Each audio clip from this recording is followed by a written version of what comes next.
Welcome to Made in Walker, the podcast that connects you to the people, the stories, and the ideas shaping our community. From local innovators to everyday change makers, we're diving deep into what makes Walker a great place to live, work, and grow. Here's your host, Nicole DiDonato. Well, every year, Mayor Gary Carey hosts a State of the City address. It's a way for him to update residents, businesses, and stakeholders about the health and progress of our city. From public safety to quality of life, let's dive into the State of the City 2025. Mayor Carey, thank you so much for being here. Really appreciate it. Thank you for having me back. Yes. Must not have did too bad the last time. No, of course. You're a great guest, and we appreciate it. So this year's theme is acceleration for the State of the City. Tell us why you chose that word, what it really means to you. We have had really over give both, the previous mayors that we're all very close, the momentum we've had as a city, that we've come out of the recession of 2008 and it just built over the years and now the decades, that the momentum we've had just seemed to accelerate this past year. The velocity of what we were working on has increased. And I was asking city staff, residents and business owners, before we put out the plans for the State of the City, I mean, if you could describe what's going on in Walker in one word, I kept hearing accelerate, multiple times. And I just believe that it's that velocity that has increased. And when you hear the feedback, they said, we've had a lot of good things going on for a while, but things have just seemed to accelerated lately. And so that we kind of centered on that word, come next year, the city's going to be running fine, but you do have your majority of your elected body changing over next year. And there's a bit of a rush, too, to make sure the projects that we wanted to get done and off the ground, we're able to get those started. So it's not just the residents and businesses that are feeling, it's the elected officials, because there's this sense of urgency of making sure that we leave it better than what we started with. And that's really that ultimate measuring stick. Yeah, very appropriate. So one of the big things that you focus on, public safety, it's a top priority for our city and for you. What have you seen as far as progress-wise that just helps ensure the safety of our residents? When I think of something about Walker, you hear, my peers around the area and those that know our community well refer to it as just that nice place to be. And we kept hearing that word nice all the time. And one of the things I'm most proud of is the engagement that both police and fire have with our community. You see them not just at events, but when they're driving through neighborhoods, doing proactive engagements with community. They know our residents, they know our businesses, and it makes such a big difference so that when something does come up, and things do come up, that we're better able to navigate through those things together. So, so to me, like that really is something I'm just the most proud of, is the relationships and the engagement we have with our community. Police and fire both do a phenomenal job with it, and really a benchmark. And you do see that in other communities. But I think that there's a kind of another level that our departments have taken it up to. I'm also proud of the fact that the last couple of years, when you look at our type 1 crimes, the burglaries, larceny, aggravated assaults, those are on the decrease. They've dropped like 22% over the last 2 years. When you have a city that is growing and growing exponentially, commercially, industrially, through its residents coming into the city, when you have that trajectory that you're going upwards there should be a corresponding more things are going to come up because you have more people involved, and we're going the opposite direction. And I really come back to that proactive community engagement we have with police and fire makes such a huge difference. And because both departments do so much together, the community sees one united force, and it's that they see that uniform, they see the engagement they have. And for those coming into the community that might have some thoughts of doing something that we just don't accept in our city, we kind of all stand together there. So I'm really proud of that, and I'm proud of the progress our fire department's made. I've had just two phenomenal chiefs. I would not trade them for the world, and there's some great chiefs in this area that I consider friends and acquaintances. And I think that's important in that we had a police chief that served as an interim fire chief for a while. He had some background there. It made a huge difference in stabilizing our department and really improving the morale that needed some help. We have a new chief coming in and brought from outside the area. He doesn't know what he doesn't know, but what he does know is fire, and he also knows law enforcement and how to work with them. So it's made a huge difference in that. Really, what the community is seeing and all the significant investments and change, that's all for the better right now. I'm just a lot to be proud of right now. Yeah. there is. And there's some changes also coming with public safety as far as what do you see going forward? So when we look going forward, police, it's going to be continuing to do what we do. We've added a second community engagement officer because, Officer Harkema was getting stretched so thin. And, now that we have Officer Glass as well helping out with that. And so we've got two of them, one handling north, one handling south. They backfill for each other. And who knows, maybe there's a point in time that there's a third one there. I don't know. There's definitely a demand and a need for it. But then I see fire, doing the same type of thing in that proactive community outreach. We have just had a number of fires that are a little bit more unusual this past year, that those numbers are up for as far as structure fires go.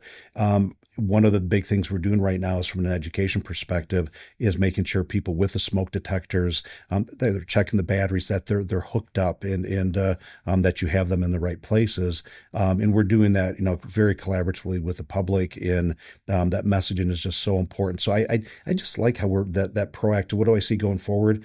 Keep doing what we're doing, but even do more proactive than maybe we're doing now as it calls for it. And, both departments tend to do it together. So it's kind of a neat thing. Yeah. Can't have enough being, proactive and education out there for your residents. That's great. Yeah. You were mentioning the growth, of course. We've seen a lot of growth happening with our business parks, the infrastructure as well. What do you think is going to be like the biggest impact that residents will feel coming out of 2025? Yeah. That's an easy one. The Fruitledge Bridge. That's when you look at that, and those that aren't aware, within that bridge, you have within a 2-mile radius, you have approximately 16,000 jobs. And that impacts Ottawa County, that impacts Alpine Township, and the city of Walker, and even the city of Grand Rapids to a point. It's really important that we recognize that Walker Avenue was done, some time ago to that 5-lane bridge to accommodate what became the industrial park, the start of that growth down there. And as things have gone further to the west, we run into that same thing. You had a 2-lane 1960 Eisenhower era bridge that really had not only outlived its usefulness, it really was becoming a safety and a danger to our public. We worried about, is this going to be, if you have a prospective business come in and they're looking at the area, which they quite often do, and you're part of that VIP kind of recruiting tool, and you got to take them across that bridge. That's not a good thing. It's not a good representation of the city. But I believe that's going to be an impact. It's not just our residents traversing it. I've got grandkids I see a couple miles north of there, and it's been a bear of a summer to get through. We knew that, but we had to rip the Band-Aid off and get it done. So I believe that impact is going to be the single biggest thing. And one of the other epiphanies I had the other night, I went out recently. They're pouring one of the second bridge pours for that deck out there, and just got to watch that like a little kid in a candy store, and seeing them pour. I mean, they're pouring a lot up there, and seeing just the skill and the attention to detail, but really the effectiveness that they had and moving along quick. As they're pouring up there, I'm looking at this up there, and I also looked over at the non-motorized trail off to the side of this on the west side. And when you look at the size of that, and we have a lot of residential growth and commercial growth up in that area, industrial growth, the connection to the trails to the north there. People don't have to be in the road. They're in a safe spot off to the side. And we believe that when we talk about a quality of life in Walker, that's a focus. We're not taking over the roads. We're just adding off to the side of them. Yes, yeah, that'll be a welcomed addition, and it can't give residents props enough for going along with this, for being great, having it's been an interesting summer, because normally you think you'd be hearing a lot more complaints. Yes. You might hear a little bit of a grousing like every month or two, yeah. But it's not. Social media for the most part has been very quiet. We've been trying to be very supportive of our businesses up there, and encourage them. Don't forget about them being there, and you think of the AGO gas station up there and so forth. They're just those things that we try and do. But I think that's the sense of doing what's right to help the community out here. We knew it was gonna suck this summer, and it did. And it still kind of does, but we're almost there. We are, almost there. The lights at the end of the tunnel. Absolutely. Also, when you hear about growth, residents may worry about taxes. So how are we able to provide, better services every year, and without having to raise that really, and even attract new businesses as well? How does that all go together? That's a great question. And for the record, I didn't prompt you with that. So you came up out of your own. I like that, because it's a great question, because I don't think our public realizes we are an income tax city. That accounts for 65% of our revenue to help pay for the expenses we have with police, fire, public works, the parks, trails, and all of that. 65% of that, only 9% of our revenue for the year comes from state revenue sharing. We have, and then, you have a number of other sources in there, but that income tax is the big thing. Our focus on bringing jobs into the city and that growth, this is where that strategy is paying off. And, it started again, previous mayors. I've just carried the torch from what they'd already started. Mayor Verheulen, Mayor Huizenga really accelerated on his end as the economy really improved. And that recruiting those businesses to come in, that's why that bridge lake was so important. Those jobs coming in there help keep our property tax only accounts for 9% of our revenue. So I know that there's around the country right now and some of the surrounding states, and there's even some talk within Michigan about abolishing the property tax. I do believe on record, it's a bit of a misguided approach. I understand the why behind it, but you have to pay for those services somehow. We're set up in a better spot to be not as exposed to any changes there because we're so reliant on that income tax. When the economy is good, and it has been, and when those jobs have been coming in, we've put ourselves in a good spot. So, when we look at things, we look at like with the library. That's one of those things that we looked at. Do we do a millage or do we bond for this? We had no bonds out at the time, and we had no long-term debt, which is unheard of in local government. So we elected to take that risk, and it's a very calculated risk that we elected to bond for the library. We're going to have some significant needs coming up in the near future, a lot of it around public safety. As we make that transition, which is eventually going to become a full-time fire department, we're well into that already. We need to have bunkhouses within, and you have to have gender, male and female both in there. And we have to have appropriate living quarters. But it's not just putting a bunch of, cots in there and places to sleep. It has to be a place that you can recruit, because we're all competing for that same talent pool, which is shrinking. So we have to have those amenities that, hey, I could come spend a 24-hour shift here a few days a week. Those types of things are important. So there's going to be some significant costs there. I believe we put ourselves in a good position because we're not incurring unnecessary debt, and we don't have that long term other than the library that we just started. Yes, and I think Mayor Huizenga has Senator Huizenga has mentioned this. You certainly have too. Is when you guys make decisions, you're not playing checkers here. You're playing chess. It's kind of for the long run. You've got to think years into the future. And why is that just so important to do that? It's every action, every decision you make has a counter effect to it. And and I'll go back to Mayor Verheulen's time, and that was when I was just getting involved in local government. I was on one of our city committees. You learn that art of looking forward into the future. And too often local government doesn't do that. That short-term fix. What looks good to appease the voters and get people reelected. That's not the approach we've taken. There was sometimes people might not have understood it. It might have been more painful at the time, but over the years and decades, it was going to pay off. So it started there. Mayor Huizenga had the same belief. So I learned from them how to do this properly and help, but we have a city staff. They know what they need to do. We're just there helping make sure they've got the resources and the support there to get that done. Yes. And a big thing with all the changes going on as well and throughout your mayoral term, how do you make residents, or how do you allow them to feel more informed, part of the decision making, all of that stuff? I don't know of very many municipalities where the mayor and the city commission has their cell phone numbers out there, and they're that approachable. Yeah. I could be sitting at Peppermill or B&Sobeys Meats, and people come up all the time and approach you, or in the barber shop. I love it. That's why you took this office. You're there to serve the public, and it's just for me that approachability that we have and the accessibility we have. Call us, and if we don't answer right away, maybe we'll get back to you right away. We might not always agree on some things. I've always used the analogy of your favorite flavor of ice cream might be chocolate, mine's vanilla. How do you get that twist cone out of that? And sometimes it's this red and blue thing. How can we get to purple? And we both feel like we won something out of it. We approach those discussions with that mindset, and it's not oh boy, I've got to take an irate citizen call. Right. Number one, we don't have a whole lot of them. Yeah. We all know where the problem points are, and then really, I think the approach to, hey, I'm accessible, I'm approachable. Come out there. So I think for us it's something that maybe we take for granted a little bit, but we do that. Yeah. And just in 2025, you're really trying to engage the youth and even just like the younger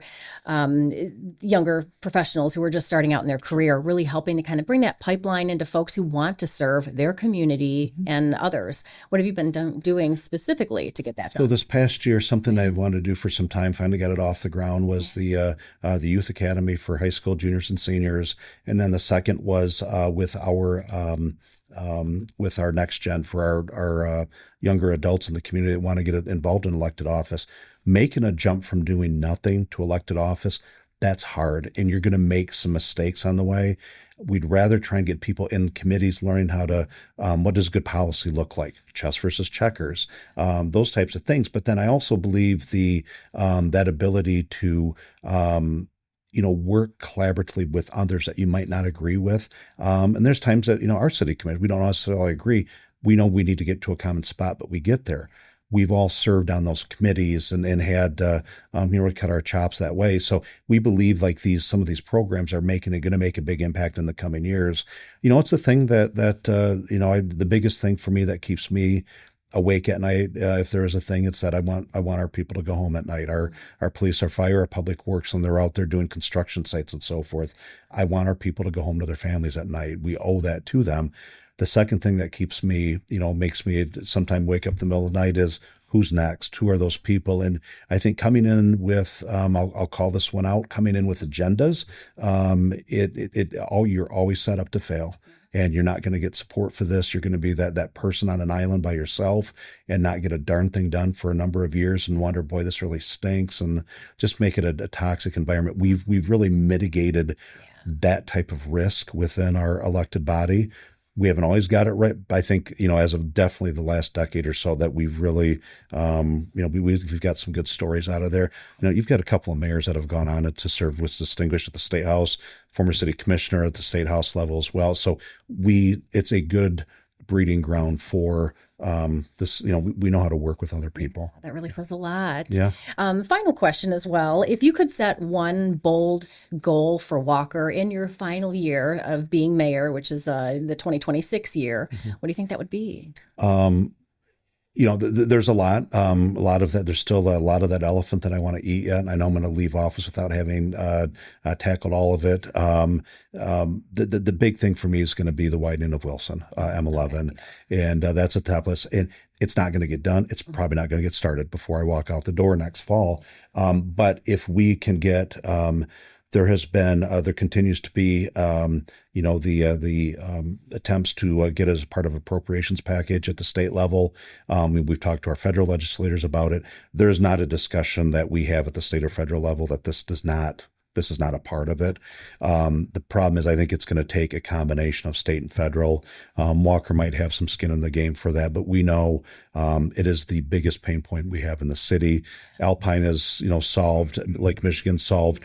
You can't fix traffic. It's on those busy roads, but those are big, wide roads. Right. We don't have that in Wilson. And when you have spots where it's 5 lanes down to 4, down to 2, back to 4, back down to 2, it makes no sense. And it just creates, it's not just choke points, it creates safety hazards. Yeah. But everybody's wondering, how do we pay for it? And I think, when we look at part of the state of the city, we'll be talking a little bit, just acknowledging the discussion around the aquarium, the possibility of that going in South Walker. No guarantees at all. It's being looked at as one of the potential sites, and due diligence is being done. It's probably going to be a year to 2 before all of that is complete. And we have to look and say, does this make sense?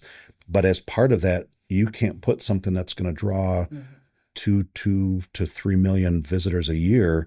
You can't put something down there without widening Wilson, probably improving that bridge setup down there as well. So across the Grand River. So, part of the devious pieces, can we devise these plans and look at what the cost is going to be? And if things work out with that big project, great. If they don't, we have the plans. We know what the cost is going to be. Could we maybe even start to do this in sections over a 10-year span, what have you? And I do believe that's probably going to be a good 10-year plus project. But if I can leave office knowing there's momentum behind that will be hard to stop, I'll feel a lot better. Yeah. We know you guys have spent years advocating for this, and we know you won't stop once you're kind of done. So thank you so much. Also know that you're a busy person. We really appreciate your time in getting to know a little bit more about the health of the city of Walker. So thank you, Mary. Thanks for having me again. Yep. Bye now. Thank you for joining us for this episode of the Made in Walker podcast. If you have comments or questions about this podcast, or if you have suggestions for future episodes, we'd love to hear from you. Please drop us an email at podcast@walker.city. Made in Walker is the official podcast of the city of Walker, Michigan. You can find Made in Walker wherever you get your podcasts.